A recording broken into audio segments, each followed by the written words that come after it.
Okay so hey guys I am finally back. I know अभी ये video मैं shoot कर रही हूँ सुबह के 8 बजे 8:32 हो गए हैं and I am shooting this video. I just got up and मैंने सीधा ये कपड़े पहन लिए, ये शर्ट और ट्राउजर्स पहन लिए अपने and I felt like shooting a nice light kind of a video. Also finally my laptop is doing very well, दो काफ़ी ट्रबल तो देगा ही देगा मेरा laptop, so please don't mind अगर वीडियोज़ डिले हो जाए. सो या without further adieu let's get started.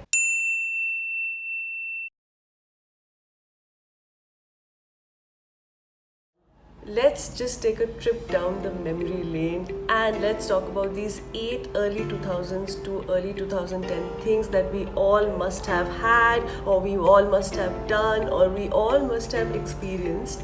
So let's just have some nice nostalgia moments and just remember those good old days जब हम बच्चे थे and हमको किसी चीज़ की उतनी चिंता नहीं थी and हम लोग कई तरह के गाने, कई तरह के खिलौने हमने पाए हैं, कई तरह की ऐसी टेक्नोलॉजी थी जो अब आई डोंट थिंक एग्जिस्ट भी करती होगी.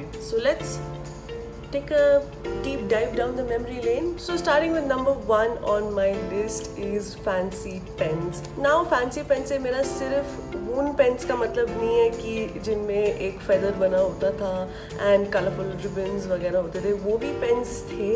आई मीन वो भी आजकल है, मतलब वो भी मार्केट में अगर आप कई टॉय शॉप्स में जाओगे तो वो भी मिलेंगे. लेकिन वो जो स्टैम्प वाले पेन्स होते थे, वैसे पेन्स होते थे जिनमें स्ट्रीमर्स काइंड होते थे, उनको दबाओ तो एक तरह से लाइट आ जाती थी. Those kind of Chinese toy kind pens. I think I had a lot of these kind of pens. मुझे उन पेन्स की आई डोंट नो क्या फैसिनेशन थी, but specially the stamp pens, because मुझे स्टैम्प वाले पेन्स बहुत अच्छे लगते थे. Stamp pens, pens with bubbles, bubble वाले जो बबल मेकिंग पेन्स होते हैं जिसमें सोप और बबल का वो डला होता है एंड उनको खोल के बबल भी फुला सकते हो आप. So those kind of pens were a very very integral part of my childhood, because उन पेन्स की मेरे को लिटरली फैसिनेशन थी. And not just fancy pens, पूरा एक आर्ट किट भी होता था to add on to it. पूरा एक आर्ट किट भी होता था जिसमें सारे colour pencils, crayons, sketch pens, paints, बहुत सारे पेंट्स होते थे. तो पूरा एक art kind of a briefcase होता था with glue, paint brush and all those kind of things. Also do you guys remember those pencil boxes, those multiple opening pencil boxes? I don't know the exact name, but मैं आपको इस photo के through दिखा सकती हूँ. If you guys remember this, then you had a brilliant brilliant brilliant childhood. क्या क्या तरीके की चीज़ें नहीं होती थी उन पेंसिल बॉक्सेस में, and they were multifold. And अगर आपके पास भी ऐसी स्टेशनरी होती थी तो please do leave a comment below and do mention some of the other stationeries that आप लोगों के पास होती थी and we'll all talk about it. Number 2 on my list is lock diaries. Yes, lock diaries were so much in trend in the 2000s. I don't know about now, but lock diaries बहुत ज़्यादा 2000s, early 2000s या mid 2000s के time पर. और उसमें हम क्या क्या चीज़ें नहीं भरते थे, क्या क्या क्रेजी आइडियाज़ नहीं भरते थे, क्या क्या सीक्रेट्स नहीं डालते थे हम लोग. और उनकी चाबी भी इतनी क्यूट सी छोटी सी चाबी होती थी. हम कभी सुनाते नहीं थे, ना हम कभी पढ़ते थे किसी को, पर we used to always have a lock diary जहाँ पे हम बहुत सारी चीज़ें लिखते थे, बहुत सारी चीज़ें. आई थिंक मेरे पास अभी लॉक डायरी होनी चाहिए एक, पर बहुत टाइम लगेगा ढूंढने में. एंड आई थिंक मैंने अपनी लॉक डायरीज को तो डिस्पोज ऑफ कर ही दिया होगा. I mean I don't know, बहुत ज़्यादा जगह ऑक्यूपाई करी थी, but it was still a very very much integral part of our childhood. In this culture of journaling and writing down your thoughts and all, वो lock diaries कहाँ गई? Move on to number 3 on the list, Walkman phones. Now जब मेरे पास पहली बार I think एक cell phone आया था, पहले तो मेरे पास एक सैमसंग का स्लाइड फोन था, फिर दूसरा फोन मेरे पास आया which was a Sony Ericsson Walkman phone. Yes, Sony Ericsson. अभी आई डोंट नो ब्रांड लगता है मर भी गया होगा, बट सोनी एरिक्सन का Walkman phone was literally like the hit phone of all time, of that time. Actually काफी लोगों के पास सोनी एरिक्सन का वॉकमैन फोन होता था because it was a phone and उसके अंदर ही it was was kind of a Walkman kind. So it was like एक phone था and you could like flip it and make it a Walkman. It was just so it was like a TV remote या AC का remote की तरह नहीं होता था. And उस Walkman phone में मैं तरह तरह के गाने डालती थी, तरह के गाने होते थे. And it used to be just like a regular Walkman phone.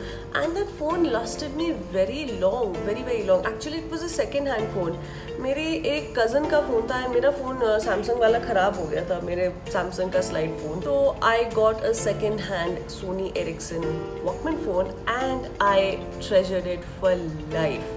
I treasured it for life until and unless I got my first smartphone, again a Sony Ericsson one. My very first smartphone. Speaking of smartphones, let's dive into the very first OG smartphones that we all have seen, we all have had, and it was like the OG smartphone of India. Nokia smartphones. Yes, Nokia touch phones actually. It was not really a smartphone. It was more of a Nokia touch phone. Nokia A70 and all those kind of very first Nokia touch phones जिनके पास एक stylist भी होता था और अगर आप side से slide करो तो एकदम पाम टॉप की तरह कीबोर्ड होते थे, तो आप एकदम कीबोर्ड वाली भी फील लेते थे और एक स्मार्टफोन वाली भी फील लेते थे. So that was like an OG smartphone for all of us.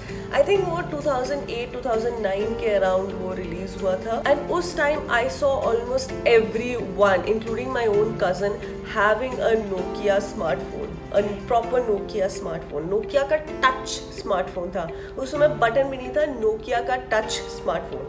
Literally, Nokia in India is the OG for multiple things. Nokia was literally like the iPhone for I think millennials and actually millennials because हमसे बड़े ही हमसे predecessors ही millennials माने जाएंगे. I just forgot. क्या क्या smartphones नहीं थे उस टाइम ना. नोकिया, सोनी एरिक्सन के मोबाइल्स, क्या क्या फोन्स नहीं होते थे. Number 5, Kodak cameras / digital cameras. Now let me just give a nice little timeline. Kodak cameras were those kind of cameras जहाँ पे एक प्रॉपर फिल्म लगती थी, आप फोटो खींचते थे एंड फोटो डेवलप होने में जहाँ आपको डेवलपिंग के लिए भेजना पड़ता था, फोटो डेवलपिंग के लिए, एंड फोटो डेवलपिंग में काफ़ी दिन लग जाते थे. एंड बचपन में as kids we use to look forward कि जब फोटो डेवलप होगी तो कैसी निकलेगी वो photos. And then we had digital cameras, proper digital cameras जिसमें डेट एंड टाइमिंग मेंशन थी. This was before we had smartphones, like proper smartphones जिसमें बहुत ही खूब सारी अच्छी सी मेमोरी थी. I don't know, I think लोगों के पास अब तो या तो DSLR आ गया तो स्मार्टफोन आ गया. डिजिटल कैमराज अभी भी एग्जिस्ट करते हैं पर मैं उतना देखती नहीं हूँ डिजिटल कैमराज को. I mean digital cameras are so 2010s and like 2011-12ish. Digital cameras हमने बिकॉज हमारे स्कूल में फोन्स अलाउड नहीं होते थे तो डिजिटल कैमराज हम लोग कैरी करते थे अपनी स्कूल ट्रिप्स के लिए. लाइक लिटरली मेरे पास अभी भी उन डिजिटल कैमराज की फोटोज बहुत सारी है because I used to literally use, I think एक Kodak का डिजिटल कैमरा आता था and I used to click a lot of photos. अभी भी अगर मैं अपना फेसबुक खोलूंगी तो पता नहीं तरह तरह की फोटोज मिलेंगी, तरह तरह की अजीब फोटोज मिलेंगी मेरे को अपने बचपन की. नंबर 6, नाउ अगर आप लोग ये चीज करके अपनी मॉर्निंग शुरू नहीं करते थे, आई डोंट नो आपका चाइल्डहुड कैसा होता था. I am so judging you for this. Channel V, MTV and 9XM पर गाने स्कूल जाने से पहले, चैनल V, MTV, 9XM पर या स्कूल से वापस आते, बिकॉज अगर आपके स्कूल अर्ली मॉर्निंग स्टार्ट होते हैं then that's not an issue. I take the previous statement back. But nonetheless channel V या MTV हो गया या 9XM पे अगर आप गाने सुनते थे या Zoom पर भी अगर आप गाने सुनते थे, लिटरली द लेटेस्ट सॉन्ग्स. उस समय यूट्यूब की इतनी पॉपुलैरिटी नहीं थी, मतलब यूट्यूब पॉपुलर था लेकिन मतलब कोई उतना यूज़ नहीं करता था because internet was very slow. I mean 2 GB data पर आप यूट्यूब की बफरिंग देखते देखते who wants to do that. तो जब भी टीवी पर 9XM पर कोई गाना आता था या Zoom TV पर कोई गाना आता था या MTV या कोई भी ऐसे कोई भी टीवी पर गाना आता था, I use to literally dance as a kid. I use to literally dance as a kid because especially MTV, channel V पर लेटेस्ट गाने आते थे. चैनल V और MTV पे तो काफ़ी रियलिटी शोज भी आते थे, अभी भी MTV पर आते हैं, चैनल V तो खैर बंद हो गया है. VH1 पे इंग्लिश म्यूजिक आता था. 9XM के music, the perfect start to your morning. The perfect start to every Gen Z kid's morning before going to school was 9XM पर गाने. उस समय Shazam भी नहीं था, like proper Shazam on a smartphone. So हमको मतलब जो भी कोई भी गाना पसंद आता था हमको अपने दिमाग में उसको रखना पड़ता था, like okay this was the song, this was the lyrics, क्या है वो गाना, like उसके beats. Number 7, Nirulas. Now Nirulas हम सबका favorite ice cream joint था, Nirulas. And even there was this Mocha Coffees and Conversations. तो मैं कभी गई नहीं हूँ Mocha Coffees and Conversations में. So it was more like an adult dating sort of a cafe. But Nirulas was like the OG ice cream parlor. Like मैं बचपन में I think काफ़ी बारी Nirulas गई हूँ. Nirulas के balloons भी मिलते थे. बहुत सारी food, fast food, ice creams.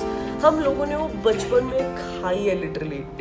Nirulas was like the kind of a Baskin Robbins for us. अगर आप दिल्ली NCR में पले बड़े हो ना मेरी तरह, then you guys would literally remember Nirulas. Because Nirulas हम सबका एक family favorite joint होता था, एक friends के साथ favorite joint होता था, birthday करने के लिए एक favorite joint होता था वो Nirulas. Okay, so last but not the least, अगर आपके पास ये app था या अगर आपके पास नहीं भी था या अगर आपने बहुत बाद में यूज किया या अगर आपने सुना भी, then you had an excellent teenage years. So I am talking about BBM. Literally BBM, that is BlackBerry Messenger. It was literally like the OG for WhatsApp. But BBM में एक BBM pin होता था and it was early exclusive for those who had a BlackBerry. Who had a BlackBerry phone. That's why BlackBerry की sales काफी ज़्यादा ऊंची होगी and a lot of people started buying a BlackBerry. But then they realized कि चलो सब smartphones के लिए BBM कर देते हैं because हर कोई BlackBerry नहीं चाहता. Like who wants that? I have personally used BBM myself and it was literally quite fun. BlackBerry Messenger. हम लोग उसमें and we used to ask also, पूछने से पहले, दोस्ती करने से पहले कि do you have a BBM pin? Instead of asking an Insta ID, we used to always ask तुम्हारा BBM pin क्या है? what is your BBM pin? अगर आपने BBM कभी यूज किया, BBM बहुत फन था. BBM was like a social media and chat app simultaneously. Like अगर आपके पास Facebook नहीं है, Insta नहीं है, no problem. But you needed to have a BBM.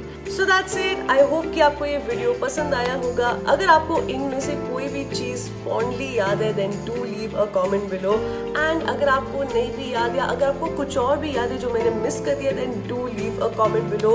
Make sure to subscribe to my channel, like, share and comment. Till then, see you next time.